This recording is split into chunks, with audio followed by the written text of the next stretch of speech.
तो सबसे पहले डॉक्टर कोहली आपसे ये जानना चाहेंगे कि आखिर ये डिजिटल करेंसी या जिसे सीबीडीसी कहते हैं ये है क्या, और इसको बजट में भी फाइनेंस मिनिस्टर ने इसके बारे में कहा है, क्या है ये? देखिए, दुनिया के कोई 90 मुल्क इस पे पिछले चंद सालों से एक्सपेरिमेंट कर रहे हैं और नाम है central bank digital currency. Central bank इसलिए नाम पड़ा क्योंकि इसको जो उस मुल्क का सेंट्रल बैंक होता है, जैसे भारत में रिजर्व बैंक है, अमेरिका में फेडरल रिजर्व है, वो इसको कंट्रोल करता है, इसको सारा इस पर काम करता है, उसको ओरिजिनेट करता है। और ऐसा समझिए, अगर इसको आसान लफ्जों में समझें तो ऐसा समझिए कि आपकी जेब में जो रुपए और पैसे पड़े हैं, 500 के नोट, 100 के नोट, 50 के नोट, 2000 के नोट, जो भी आपके, आप सोचिए कि एक दिन ऐसा आए जब आपके पास ये नोट ना हो और ये इलेक्ट्रॉनिक फॉर्म में आपके फोन पर, आपके टैबलेट पर, आपके लैपटॉप पर आ जाएं, और आपको जब किसी से पैसा लेना देना हो तो आपके मोबाइल से उसके मोबाइल पे वो नोट उड़ा सा, मेरा मतलब ये नहीं कि उड़ के गया जी, पर वो डिजिटली उसके यहां पहुंच गया। आपने उसका आईडी डाला उस शख्स का और वो नोट यहां से वहां चला गया या वहां से यहां लेन देन हो गया, तो ये डिजिटल करेंसी है। तो कहने का मतलब जो पेपर फॉर्म में और मेटल फॉर्म में कॉइन्स और नोट्स हैं, उसको अगर हम डिजिटल फॉर्म में ले आए जी, और वो बाकायदा नोट वैसे ही दिखे जैसे दिखते हैं, आप फोन पे खोलेंगे तो 2000 का नोट दिखेगा, 500 का नोट दिखेगा, पर वो फोटो के रूप में आपको दिखेगा, उस पर बाकायदा नंबर भी होगा, जो अभी आपके देखा होगा नोटों पे एक सीरीज नंबर होते हैं, पर वो डिजिटल फॉर्म में होगा। तो डिजिटल फॉर्म में लेन देन हो जाए और एक दूसरे से पैसा लेना देना आसान हो जाए और पेपर और कॉइन्स की जरूरत ना पड़े, तो ये अगर हम बिल्कुल आसान लफ्जों में समझें तो ये सीबीडीसी कहलाएगी। बाकी आगे आगे इसको और तफसील से इसका जिक्र करेंगे जैसे जैसे डिस्कशन चलेगा जी। डॉक्टर कोहली, आप जिस तरह से बता रहे हैं कि आप अपने मोबाइल से, लैपटॉप से ट्रांजैक्शंस कर सकेंगे, तो अभी जिस तरह से हम ट्रांजैक्शंस कर रहे हैं, जो डिजिटल ट्रांजैक्शंस हो रहे हैं ऑलरेडी, पेटीएम्स हैं, गूगल पे है, तो उससे ये किस तरह से अलग होगा? जी हाँ, बहुत अच्छा सवाल है नीता ये, क्योंकि बहुत सारे लोग इसको लेके कंफ्यूज हैं कि जब हम डिजिटल पेमेंट्स की बात करते हैं तो वो कहते हैं डिजिटल पेमेंट्स तो यहाँ चलते हुए अब चंद वर्ष, चंद साल हो चुके हैं, और आपने जिक्र किया वॉलेट्स हैं, पेटीएम है, मोबीक्विक है, गूगल पे है, फोन पे है, यूपीआई है, ऑनलाइन बैंकिंग है, प्लास्टिक कार्ड्स हैं, डेबिट कार्ड है, क्रेडिट कार्ड, तो ये सब डिजिटल में आ जाते हैं। तो भला इसमें और डिजिटल करेंसी में फर्क क्या है? जी हाँ, ये जानना बहुत जरूरी है। देखिए, अभी आप जो डिजिटल पेमेंट्स करते हैं, अभी भी आप फोन से, हम किसी गांव में भी चले जाएं और वहां पर भी हमने देखा है छोटे छोटे दुकानदार बोलेंगे आप पैसा गूगल पे से कर दीजिए, पेटीएम ये रखा है, स्कैन करके आप कर दीजिए। आपको एक इंटरमीडियरी की जरूरत पड़ती है, आपको बीच में एक कोई चाहिए। मान लीजिए मैं ऑनलाइन बैंकिंग कर रहा हूं तो मुझे बैंक के ऐप पर जाना पड़ेगा, मैं यूपीआई कर रहा हूं तो यूपीआई जिस प्लेटफॉर्म को मैं यूज कर रहा हूं वहां से पेमेंट होगी। मान लीजिए मैं पेटीएम कर रहा हूं तो पेटीएम का वॉलेट है। सीबीडीसी जो है वो सीधा बिना किसी इंटरमीडियरी के, अगर मैं कहूं तो बिचौलिए के, आप सीधा एक शख्स से दूसरे शख्स को पेमेंट कर पाएंगे। आपको बीच में ना किसी बैंक की जरूरत है, ना किसी वॉलेट की जरूरत है, ना किसी प्लेटफॉर्म की जरूरत है, किसी चीज की जरूरत नहीं है। आप सीधा सीधा अपना 2000 रुपए का, 500 रुपए का नोट निकालिए, उस शख्स का आप आईडी डालिए और बिना किसी प्लेटफॉर्म के वो पैसा उस तक पहुंच जाएगा। ये तो रहा फर्क। दूसरा, मैं जो मोहम्मद साहब ने बात करी उसमें, क्योंकि आपने फायदे की बात करी थी कि क्या क्या इसके और फायदे होंगे, तो जैसा इन्होंने बताया कि एक बैकिंग होगी, लीगल बैकिंग होगी, रिजर्व बैंक की बैकिंग होगी, उसके अलावा बहुत सारे और फायदे हैं। और मुझे लगता है कि आज पैसा बोलता है कि जो दर्शक हैं डीडी उर्दू के, उनके लिए जानना जरूरी है कि इसकी भला जरूरत क्या पड़ गई। जो आपने कहा कि अच्छे भले हमारे नोट हाथ में लेते थे, फील करते थे, खुशबू भी आती थी उनमें से, और रंग बिरंगे भी हैं, देखने में भी अच्छे लगते हैं, तो ऐसी क्या जरूरत पड़ गई? तो देखिए, कैश के लेन देन में कुछ खामियां हैं, और मुझे लगता है वो खामियों ने ही मजबूर किया दुनिया को, ना केवल इंडिया को, दुनिया को मजबूर किया कि ऐसी कोई करेंसी लानी चाहिए। तो खामियां हम देखें, और मुझे लग रहा है हमारे जो दर्शक हैं वो इन खामियों को एकदम से रिलेट कर पाएंगे जैसे ही हम जिक्र करेंगे। सबसे पहला तो जो ब्लैक मनी होता है जी, तो ब्लैक मनी क्या है कि वो कैश का लेन देन जो कि रिकॉर्ड पर नहीं आ पाता, जिस पर टैक्स नहीं दिया जाता है। तो डिजिटल करेंसी सीबीडीसी तो डिजिटल फॉर्म में रहेगी। तो जब डिजिटल फॉर्म में रहती है तो एक रिकॉर्ड रहता है, उसकी ट्रेल रहती है, मतलब वो अपना पीछे छाप छोड़ता जाता है। मैंने आपको दिया, आपने किसी और को दिया, उसने किसी और को दिया। पूरी की पूरी एक ट्रेल बनी रहती है। तो इसको तो ट्रेस और ब्लैक मनी का तो कैरेक्टरिस्टिक यही है, जिसको ट्रेस ही ना करा जा सके, जिसको आप पकड़ ही ना पाए, ब्लैक मनी चेक होगा। ड्रग ट्रैफिकिंग होती है, सब कैश के लेन देन से किया जाता है। ह्यूमन ट्रैफिकिंग होती है। आतंकवादी गतिविधियां जो है, टेररिज्म जिसको हम कहते हैं, जो कि सिक्योरिटी पर, ह्यूमन लाइफ पर थ्रेट है, वो भी कैश के जरिए ही चलती है। कहीं ना कहीं उसके तह में आप जाएं तो कहीं कैश छुपा होगा।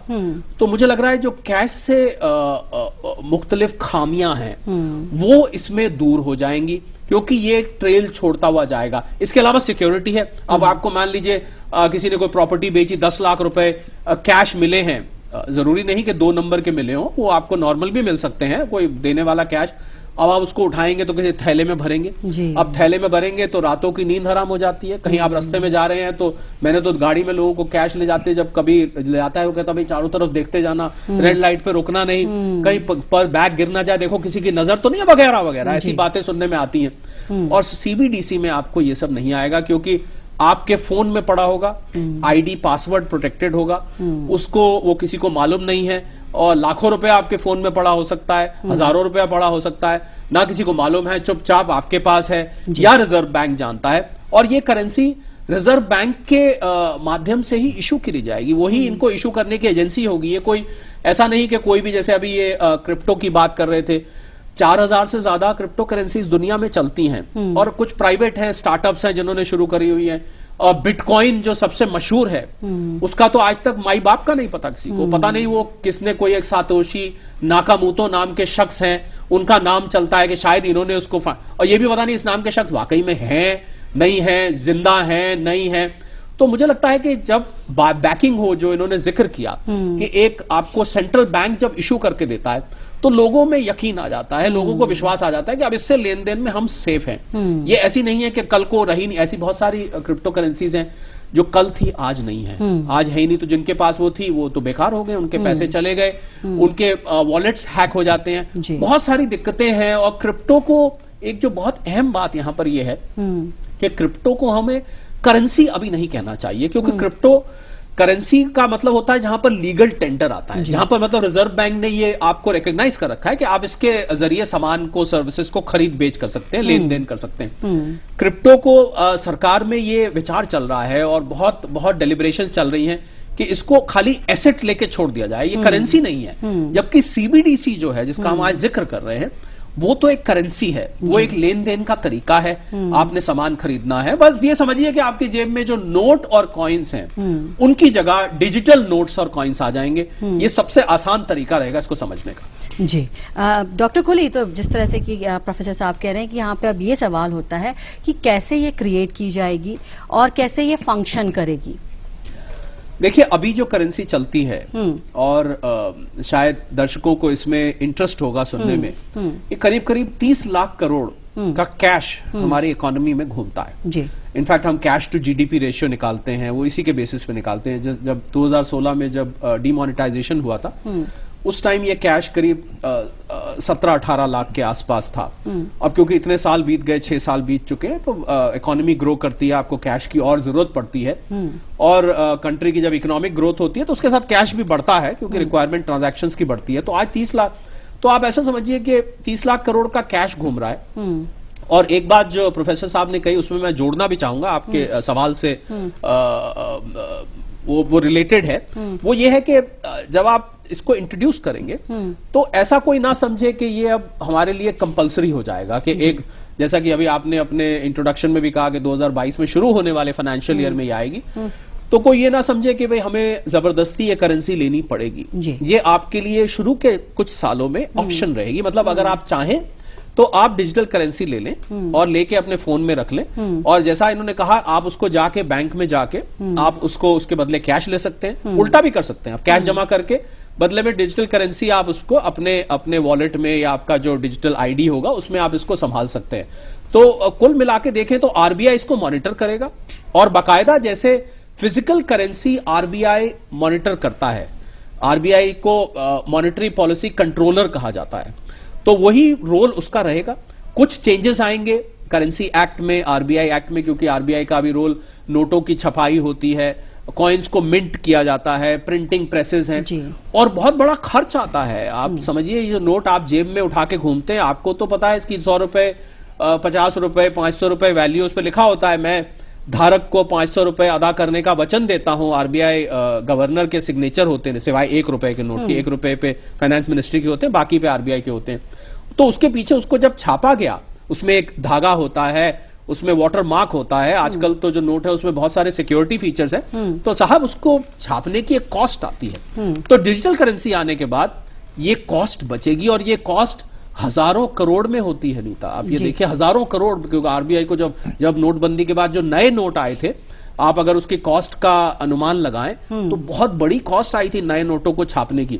वो सारी आगे के लिए बच जाएगी। नोटों का सर्कुलेशन फट जाते हैं, गल जाते हैं, सॉइल्ड नोट्स होते हैं, कुछ लोगों के नोट पड़े हुए चूहे खा जाते हैं। हमने ऐसा देखा बहुत जगह, किसी ने रखे घर में अलमारी में, वहां पर पूरे की पूरी गड्डी को चूहे खा गए। तो वो सब दिक्कतें जो कैश से कनेक्टेड हैं, कितना मुझे लग रहा है एनवायरमेंट फ्रेंडली भी होने वाला है, क्योंकि कागज का जब इस्तेमाल आप करते हैं तो आप एनवायरनमेंट फ्रेंडली नहीं माने जाते, क्योंकि कागज पेड़ों की छाल से लकड़ी काट कर वगैरह वगैरह बनाई जाती है। और डिजिटल करेंसी में तो साहब कुछ लेना देना नहीं है, एक इलेक्ट्रॉनिक फॉर्म में नोट आपके उसमें पड़ा है। तो कुल मिला के देखें तो फायदे ही फायदे हैं। लोगों के लिए भी मैं समझता हूं लोगों को कुछ वक्त जरूर लगेगा। कोई भी नई चीज जब आती है तो आप उसको एकदम से एक्सेप्ट करने में कुछ लोगों को देर लगती है। मुझे लगता है कुछ वक्त लगेगा, और जैसे जैसे लोगों को इसकी आदत पड़ेगी, आप मानेंगे इस बात को। मैं तो ये वो मंजर देख रहा हूं कि कैसा होगा उस टाइम। मुझे लगता है आप किसी से कैश लेना ही नहीं चाहेंगे। आप चाहेंगे भाई मुझे तो डिजिटल करेंसी चाहिए, मेरे लिए यही आसान है, इसी में मैं पैसे अपने रखना चाहूंगा। और एक चीज और जो बहुत इंटरेस्टिंग है इसमें, जो कि मुझे लग रहा है लोग जानना चाहेंगे, और जो लोग मेरे से, खासकर मेरे से जब से ये सारा जिक्र आया, पूछते हैं कि बैंकों का क्या होगा कि बैंक, हम कैश जाते हैं बैंक में जमा कर देते हैं, हम कैश बैंक में से निकाल लेते हैं जब हमें जरूरत पड़ता है। तो बैंकों का साहब, बैंकों का रोल रह जाएगा जब आपको निवेश करना है, आपको इन्वेस्ट करना है। अगर आपको कैश रखना है और ट्रांजैक्ट करने के लिए शायद बैंकों की आपको कम जरूरत पड़ेगी। तो ये एक और बहुत बड़ा बदलाव। और आपको मैं बताऊं तो बैंक इस पे ऑलरेडी बहुत डेलिब्रेशंस कर रहे हैं। अपना बैंकों का एक नया रोल निकल के आएगा, जिसमें बैंक फोकस कर पाएंगे लोन देने पर, डिपॉजिट्स लेने पर, ट्रांजैक्शन पर इतना फोकस नहीं रहेगा। क्योंकि अभी आपने सुना होगा एनईएफटी करते हैं, आईएमपीएस करते हैं, आप बैंक से ऑनलाइन पेमेंट करते हैं। अब ऑनलाइन क्या, आप तो फोन निकालेंगे और किसी को भी पेमेंट कर देंगे, तो आप तो बिना बैंक के ही आपने ऑनलाइन पेमेंट कर दी। तो बैंकों का एक नया रोल, बैंकों का फोकस ज्यादा बाकी की इनकम्स पे, बाकी के तरीकों पे रहेगा, बजाय करेंसी को के लेन देन करने।